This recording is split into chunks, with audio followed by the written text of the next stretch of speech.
87ல் தலைவருக்கு உடல்நல சரியில்லாம போய் தலைவர் மறைகிறார். டிசம்பர் மாதம் 24ஆம் தேதி. அந்த நேரத்தில் அம்மா கொள்கை பொறுப்பு செயலாளராக தமிழ்நாடு முழுவதும் சுற்றுப்பயணம் போகிறாங்க.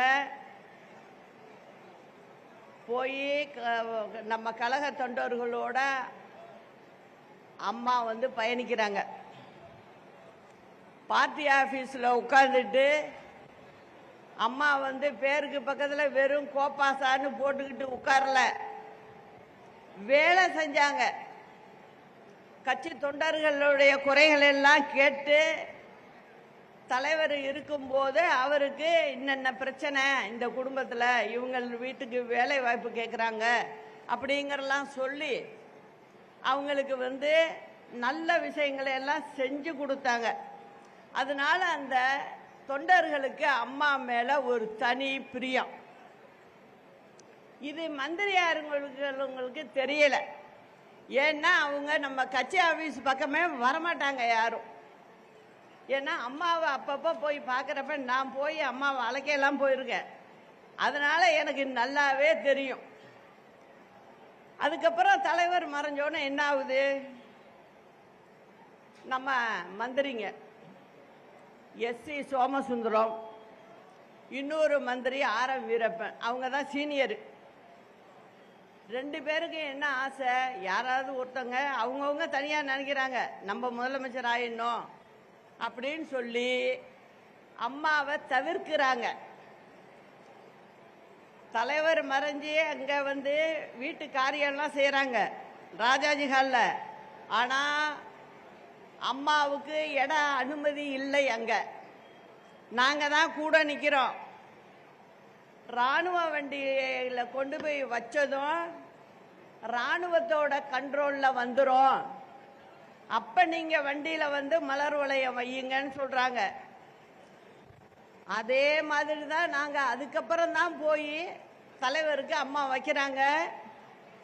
அப்போ ஆர்.எம். வீரமன் மந்திரியாக இருந்தவருக்கு துணையாக இருக்கிற 2-3 கட்சி ஆட்கள் போய் அம்மாவை இழுத்து தள்ளி விடுறாங்க. கீழே உட்காந்து நான் தான் பிடிக்கிறேன் அம்மாவை. இதெல்லாம் நடந்துச்சு. அதனால அதுக்கு பிறகு என்ன ஆகுது, அந்த அவங்க எல்லாரும் மத்தியிலையும் அம்மாவை பிடிச்சி தள்ளி விட்டதும் நான் மனசுக்குள்ளே சின்ன பொண்ணு ஒரு சபதம் எடுக்கிறேன். நீங்க இப்படியெல்லாம் பண்ணிட்டீங்க அம்மாவை, இதே அம்மாவை இந்த அதிமுக முதலமைச்சர் ஆக்கி காட்டுவேன். நீங்கெல்லாம் வரிசையா வீட்டில் நிப்பீங்க.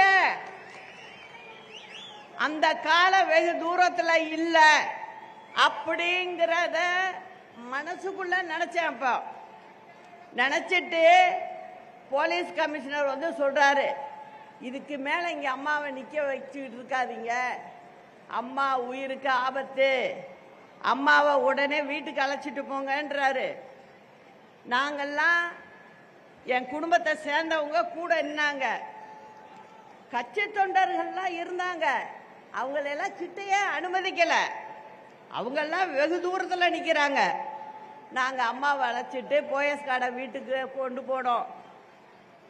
அதுக்கப்புறம் அம்மா சொன்னாங்க, இது வேண்டாம், இந்த அரசியல் எனக்கு வேண்டாம், இவங்கெல்லாம் என்னை கேவலப்படுத்துகிறாங்க, நான் தலைவர் உடல்நிலை சரியில்லை, நீ கூட உதவியாருன்னு சொன்னாரு, அதுக்காக தான் நான் இருந்தேன், அதனால இது வேணான்ட்டாங்க.